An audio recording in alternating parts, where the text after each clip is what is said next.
Hey guys, Youngblood with you, and what we're going to do today is take a look at one of my most anticipated ships that's now available in 3.15.1. We're expecting to see this come out to the live servers once we actually hit the International Aerospace Expo, and that's the Aegis Redeemer. Fan-created ship, long forgotten, had some pretty significant changes to it. You can kind of tell that she got a little bit thicker, a little bit longer. And what really was an interesting change here was the ship was designed to be kind of a hybrid role between a gunship and a dropship, with other ships coming in like the Hoplite and the Valkyrie. They'd kind of really just lost need for the purpose of this having two different roles, and it was able to be built a little bit more specifically to just being a gunship, which in all honesty is what my preferred option for this ship would be anyways. You can see you are bristling with very large guns. We will go inside and check those out in a moment, but you can just see, there's 1, 2, 3, 4, 5, 6, 7, 8 guns right there, and 9, 10 on the back. So you have 10 weapons on this ship, and that makes it a pretty potent option. So one of the most contentious things about this design is these engines. Some people call them hair crimpers, other people call them nutcrackers, but the overall idea here is that they will open and close, basically articulating in different ways based on how you are applying thrust. If you end up adding a little bit of afterburner, they open up even a little bit further than they are. There's some weird artifacting right now with how the flames are working. They're shooting straight up. I don't know if that's intended or not. You would almost assume that they would have a little bit of a point backwards, or potentially maybe something at the front of the hair crimper, if you will, that's redirecting that thrust backwards. But again, I'm not really certain on that. As far as the flight model on this ship, it is very sluggish. You would expect that it would be, being a little bit smaller than a Constellation, for example, you would expect that it handles better than a Constellation. She rolls very slow. She pitches very slow.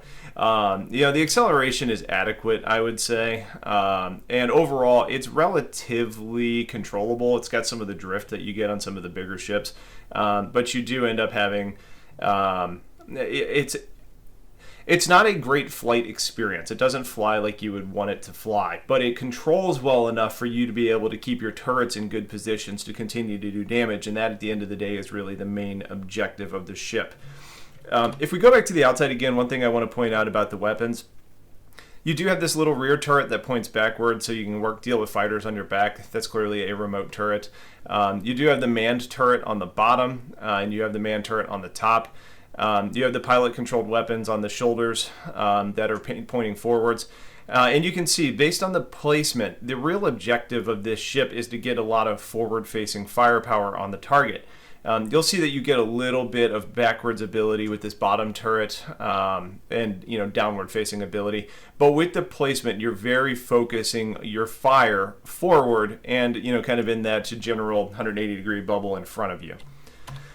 So let's go take a look at the ship. Visibility in the cockpit's pretty good. You've got a little window that allows you to look down. Immediately outside of the cockpit, you've got 2 gunner stations. We'll hop in this one. This is the rear turret. Once you sit down, the screen will fold in front of you. You've got 3 simple buttons on it. Top right is your turret button to allow you to enter the remote turret. Once in the remote turret, you'll see, you can look up and see that this is clearly the back of the ship. You've got the M5As, which are size 3s. You've got 201 shots. You've got decent maneuverability and visibility around the ship, and it controls relatively well. This turret, as you would expect, cannot fire forward because it's on the back of the ship and it has the ship in front of it. It can fire forward and down to some degree, but you're not going to be hitting the same target that your pilot is, though you could coordinate with the manned bottom turret. So let's jump over to the other turret seat. And this other turret seat is interesting because I don't know if you noticed in the pilot seat, but what you had there was the 2 C-788 size 4 cannons, and then you had 2 M5As that your pilot controlled. What happens, though, is if you have somebody that actually is going to be sitting in this seat, they now are going to be controlling those M5As, and you as the pilot will only have those C-788s. The range of motion here is pretty good. I would say, if you're trying to debate, what situations would I rather have somebody in this versus having the pilot controlled and kind of maximizing the crew. In general, I would say having probably 2 people on board your ship with you, so a total of 3, is going to allow you to man both turrets. You're going to have the front weapon still available to you, and then the only thing you're really missing out on is that rear turret. Some of the other turrets do a decent job of covering that area, so I don't know if I would say it really is necessary to have a full contingent of 4 crew on here, or I guess 5 crew including the pilot. But I think we will see what situations that's more valuable. As a pilot, I like having a little bit of additional firepower, so I probably would not stick somebody in the seat and still have these weapons at my control. So let's move backward in the ship a little bit. What we're going to do is start on the top deck. It is 2 stories tall. In this area is kind of where you're going to have access to the lower turret. Where is it? There it is. A little panel on the wall to access the lower turret. The animation's a little bit wonky on this right now. I have not gotten it to work to where it's like a normal situation, but you get in the turret just fine. Once you actually get in the turret, you will see you've got the Chen turret in front of you there. The controls will not let you, hit your own ship, thankfully. But the range of motion on this turret is very strong. You don't have any issues pointing, straight down. You can point backwards, but not to the, too far. These are some of my most anticipated weapons, the size 5 ballistic Gatling guns. They are the 85B ballistics. You get 1,500 rounds, which is a very healthy amount of ammo to keep in this, meaning that you could get a lot of firepower going outward and deal a lot of damage while not having to go back and rearm all that frequently. Part of the reason why I think these are so important is because it's really valuable for other ships in the game. The Vanguard, for example, could really use a size 5 fixed Gatling on the nose. Right now you were either gimbaling a Revenant or you were going with basically a laser or an actual cannon. So now you just have a little bit more utility available to you in the game by having more options. So heading backward into the ship, we'll move a little bit further back into what's mostly going to be component access. Some of these panels work, some of these panels do not. Gravity generator, for example, and life support. Anything that's not really a physicalized piece of inventory right now that you can't purchase, those doors are not opening. You do have a weapons closet right here, so you're able to get long arms in there. You also have some shelving around the seats. Here you have drop seats for your crew, or just for people that you're trying to take down to a planet. It'll be interesting to see what life support actually manages, because you do technically have a crew of 5 on this if you're going to use all the turret seats. So will it support 4 additional bodies? We don't know. But ultimately, the ability to get down to planet and not have people get shaken up and knocked over by force reactions is going to be an improvement. This is where we get into the main area of the ship for components. It's also where you get into the top turret, which we will do in a minute. One of the things that I wanted to point out here in the shield area is that the Redeemer has 2 size 3 shields. These are sure stops. They're military grade Cs. 2 size 3 on a ship of this size is wild. And considering it's actually built in here, it's not like there was just a messed up number somewhere. This seems like it was very intentional. I was not expecting this to have 2 size 3s. So that makes it basically the same equivalent of capability and shielding as a Hammerhead, which makes this a very, very, very scary ship. Outside of the fact that you're bringing 10 weapons with 4 size 5 Gatling guns, now you have 2 size 3 shields. This thing is going to be very good at killing things and is going to be very hard to kill itself. Other doors back here, you've got your size 3 cooler, you've got your power or your quantum drive, and then over here you've got your power plant. All of those doors work just fine. Battery does not work because that's not in the game, and as you'd expect, scanning and radar is the same thing. Getting into the top turret, you have the screen to interact with. This turret behaves a little bit better from my experience. We will go ahead and hop in and go up, and this is the turret that is on the middle top of the ship. Again, you've got the 2 size 5 85B Gatling guns.